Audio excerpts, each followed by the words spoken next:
Mga Pinoy, may early mirror na kayo sa pamumuno ni Tamba kung magiging presidente yan sa 2028. NJB Noel, walang pag-asa maging presidente yan. Kahit pa kasama niya ang Smart Magic, wala din. Kasi tatamba ka ng milya-milya yan ni Inday Sara. Si dating Pangulong Rodrigo Duterte laban kay House Speaker Martin Romualdez. Si Troy Gomez magbabalita. Tiniyak ni Senadora Amy Marcos na mananatili siyang loyalista o tapat kay dating Pangulong Rodrigo Duterte sa kabila ng umano'y destabilisasyon sa liderato ng Kamara. Matatandaan na sa isang sesyon sa araw ng Lunes sa Kamara ay dinepensahan ni House Speaker Martin Romualdez ang sarili laban sa banta sa... Ang ganda ng banat. Maalala nung nakaraan, dinipensahan ni Martin Romualdez ang sarili. Hindi po niya dinipensahan ang sarili niya. Nagtago nga siya dun sa mga kasamahan niyang congressman eh. Kamara kung saan kanyang tinukoy si dating Pangulong Duterte na sumisira sa reputasyon ng institusyon. Sa isang mensahe na tila pasaring ng senadora sa liderato ng Kamara ay sinabi niya na kabastusan sa aral ng Yolanda ang ginagawa ng mga politikong pinagwawatak-watak ang bansa at ginagamit ang mga isyu sa pagpapapogi at pagpapalapad ng papel. Kabastos. Ito. Unang-una pa lang, nagpapalapad ng papel. Alam naman natin kung sino ang tinutukoy dito ni Senator Amy. Aminin man niya or hindi, alam natin si Tamba ang tinutukoy niya rito. Okay? Pero teka muna, alam ko magre-react kayo. Marami magsasabi dyan, nako, wala akong tiwala dyan kay Amy. Ay, ayoko kay Amy. Wala yan. Kampi pa rin yan si kapatid. Sa kapatid yan si Amy. Wala yan. Plastic yan. Wala. Hindi natin maaasahan yan. Drama lang yan. Nauunawaan ko po. Nararamdaman ko po ang inyong mga sasabihin at inyong mga hinanakit. Okay? Hindi ko po siya sabihin gustuhin nyo si Amy. Hindi ko rin pong sasabihin na iboto nyo si Amy kung saan man siya tatakbo. Hindi ko sinasabing suportahan nyo si Amy. Hindi ko sinasabing kung ano pa man. Okay? Hindi ko maging sinasabing maka-Amy kayo. Okay? Maliwanag po yan. Pero tatandaan po natin, maganda ito na ngayon ay talagang nagkakahati-hati na. Ang importante sa atin ngayon, naninindigan to si Amy. Totoo man or hindi, kaplastikan man, ang importante, pumanig siya sa kila PRRD. At ito lang sa akin, tiwala naman. Okay? Hindi ko sinasabing pagkatiwalaan nyo si Amy. Pagkatiwalaan nyo naman sila PRRD at si Sara. Kung naloko man at nabudol man si Sara, I don't think mabubudol si PRRD. Alam ni PRRD kung ang sasabihin at sinasabi ni Amy ay kaplastikan. Tandaan po natin, matalino yan si PRRD ha. Hindi yan bobo. Magaling yan sa ground. So, alam ni PRRD kung traidor ito si Amy or hindi. Una pa lang, pansinin nyo, hindi napansin ni VP Sara na siya ay mabubudol at matatraidor. Pero si PRRD alam na. Election pa lang nagwa-warning na sa atin. Nagwa-warning na sa taong bayan. Okay, so ang sa akin, tiwala kay PRRD. Hindi kayang lokohin ni Amy Marcos si PRRD.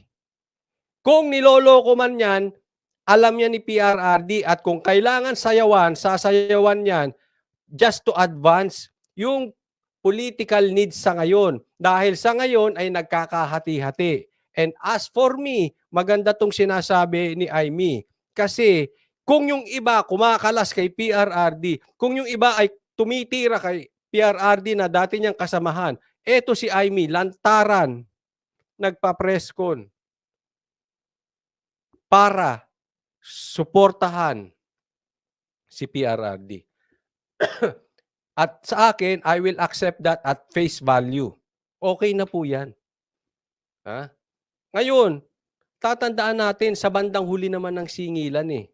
As for the moment, kung gusto nila magsayawan, sumayaw muna. Dance to the music. And we know, master tactician si PRRD. He knows what to do if ever fake or hindi fake si Amy. Minsan sa aral ng Yolanda ang pinagkakaabalahan ng mga politikong ginugutay-gutay ang bansa at ginagamit sa pagpapapogi at pagpapalapad ng papel. Pagpapapogi, pagpalapalapad ng papel. O alam naman natin, lahat na tinawag niya na. Dinescribe niya na ng todo si Taba. Ang aral na itinuro sa atin ng Yolanda, eksaktong 10 taon na nakalipas sa araw na ito na aking ginugunita, na walang delubyo ang kanyang lumunod sa lakas Pilipinong mulat at gising. Ayon kay Senadora Amy Marcos na kung tumalikod ang Kamara sa kanilang dating mainit na suporta kay Duterte ay hinding-hindi niya ito gagawin. Paliwanag niya na isa rin siyang loyalista gaya ng kanyang ama na si dating Pangulong Ferdinand Edralin Marcos Sr. na mananatiling tapat at maninindigan para sa mga tunay na kaibigan. Doon, Yan lang ang medyo ayaw ko kay Amy. Lahat na lang ng kanyang sasabihin, kailangan banggitin niya yung kanyang ama. Ama. tinanong siya na kaya ba niyang pahintulutan ng paglilibing dahil kaibigan lamang ako. Ang sagot niya noon ay sagot ko ngayon. Hindi lang dahil kaibigan ko si PRRD. Kaibigan ko talaga siya. Higit lalo si Inday Sara. Mga kaibigan ko sa pagpapaunlad ng bayan, pagpapanatili ng kapayapaan at katahimikan at pakikipaglaban ko. Sabi dito ni Glory Casanova, bravo, Amy, sa ngayon. Ayan, di ba? Same thing. Sabi ko sa inyo, di ba? Hindi sa tao, sa issue. Kay Rocky nga eh. Binirabira din natin. Pero sa ngayon, maganda sinasabi niya, gusto natin yung tayo niya. O pasalamatan. Ibig ba sabihin, gusto natin si Rocky? Hindi. Gusto natin yung tayo niya ngayon. Oh. Pero alam naman natin ang loyalty niya kung nasa kanino. Di ba? Kontra sa puwersa ng kasamang naglalaganap na katiwalian, gutom at katraydoran. Yun. Katraidoran. Sino pa ba ang traidor ng bansang Pilipinas ngayon? Sino ang number 1 na traidor ng bansang Pilipinas ngayon? Kayo na humusga kung sino tinutukoy ni Senator Amy dito. But as for me, ang aking opinion, si Tamba ang tinutukoy niya rito. Meron pa bang iba? Yang pagpapapress ko niyan ay pinapakita niya ang kanyang support kay PRRD. Uminit ang ulo niya dahil nagalit siya sa mga galawan ni Tamba. Ito sa akin. Nagugustuhan ko yung tayo ni Amy dito. Hello? Check. Okay ba? Nawala ata yung sound ko. Check. Nagugustuhan ko yung tayo ni Amy dito. Totoo man, plastic man or hindi, pero tinanaw niya ng utang na loob. Alam nyo, nakikita niya na ang matagal nilang pinaglaban ay yung mailibing ang kanilang ama sa libingan ng mga bayani. At alam natin, talagang may kamay dito si PRRD sa pagpapalibing sa libingan ng bayani ni Ferdinand Marcos Sr. Kaya sana, ito naman ay sana,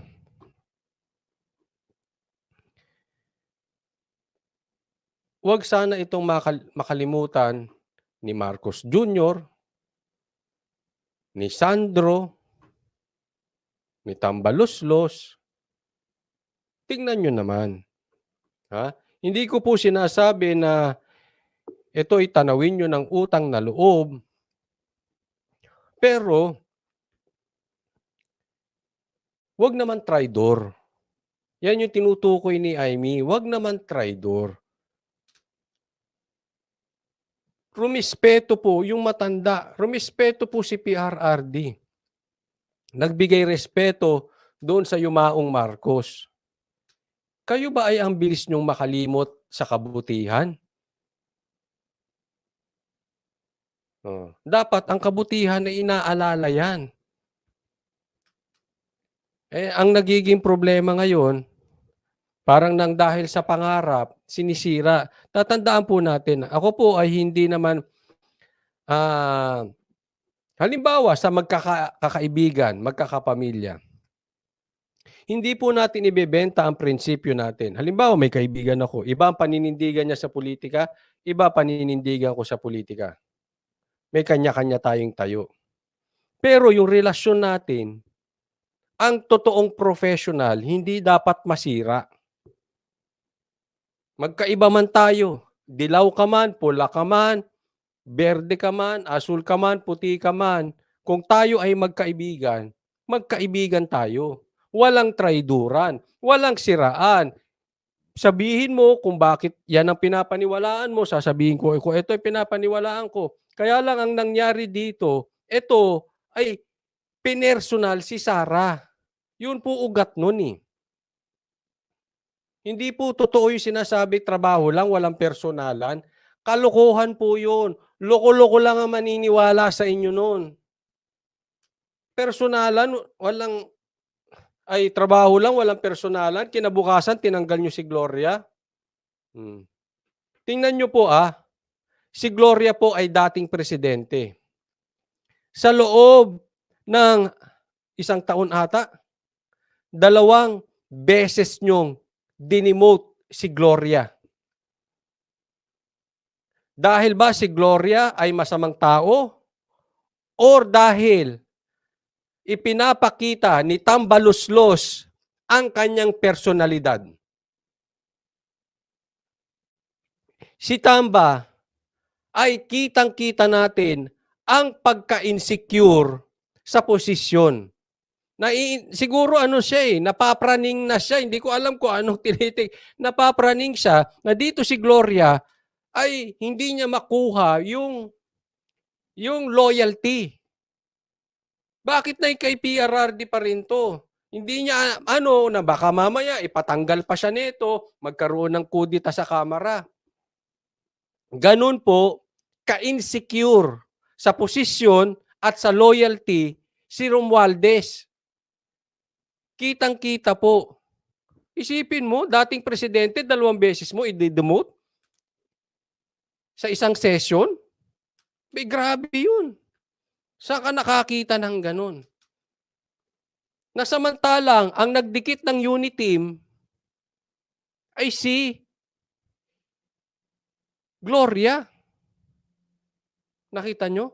Itong taong to, hindi marunong tumingin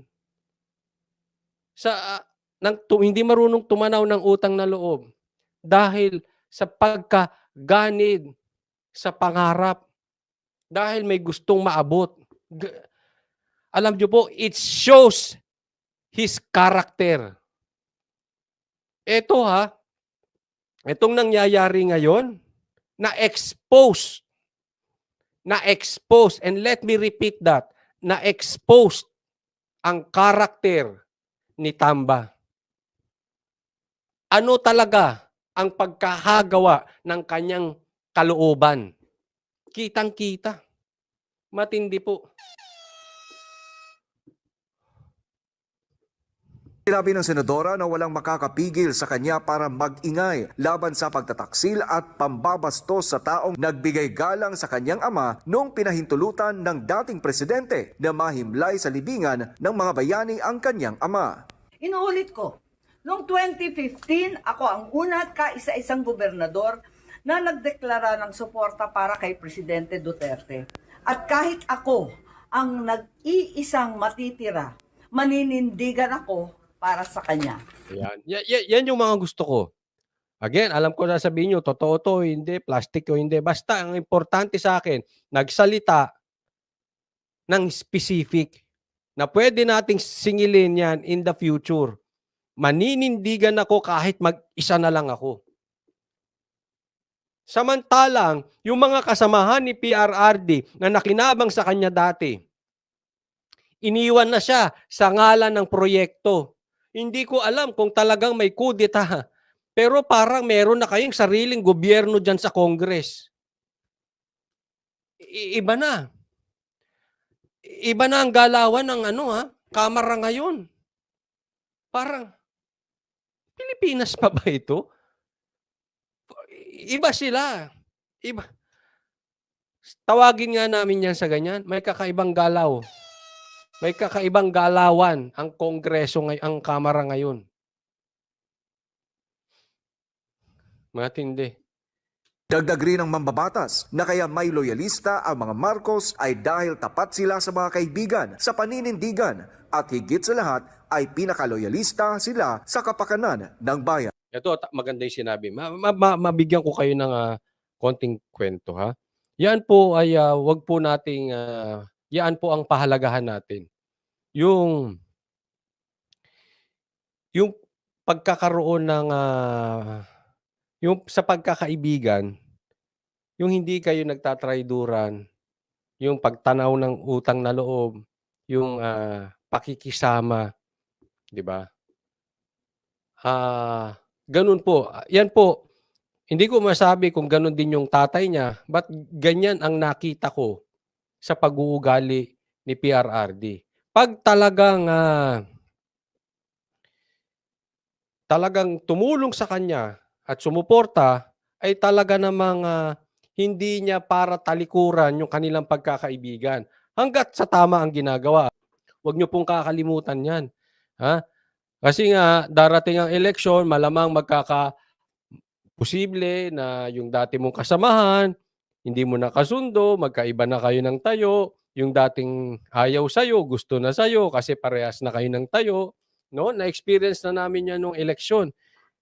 Pero, again, uulitin ko, ang pagkakaibigan ay pagkakaibigan. Kaya, yan ay tinatanong ko na mabigat para sa akin. No? Yung iba kahit wala na, iba nang nasa kabilang bakod na, kaibigan pa rin. At meron namang iba talagang ang tingin sa pagkakaibigan ay gamitan.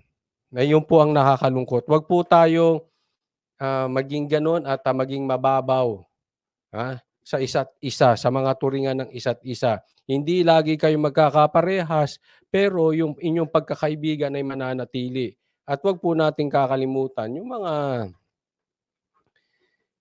mga tumulong, di ba? Hindi naman sabing tumanaw ka ng utang na loob kahit mali na yung pinapagawa. Hindi po ganun ang ibig ko sabihin. Kaya lang, hindi tayo dumating sa tayo ay maturingang traidor. Iba po yun. Iba yung magkaiba kayo ng pananaw, iba yung traidor ka na. So, yan ay nakita ko kay PRRD, hindi naging traidor. Kung nakaharap siya, harap ang makikita mo. Kung nakatalikod, nakatalikod. Hindi yung meron ka nakikitang tao ganyan, no, harap-likod. Pagkaharap mo, mabait. Pag talikod mo, sinisiraan ka. Si PRRD, hindi ganun.